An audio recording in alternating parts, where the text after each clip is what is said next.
highway.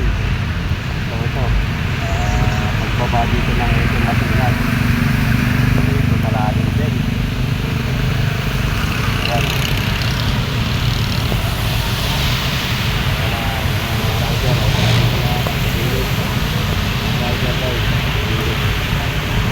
Titignan natin kung kaya ng motor natin sa gilid, no? Ayan guys, so stranded kami dito guys. Tapos highway, pagbaba lang ng SM Masinas, no? So kanina wala pa to eh. Pero ang bilis tumalim ng tubig.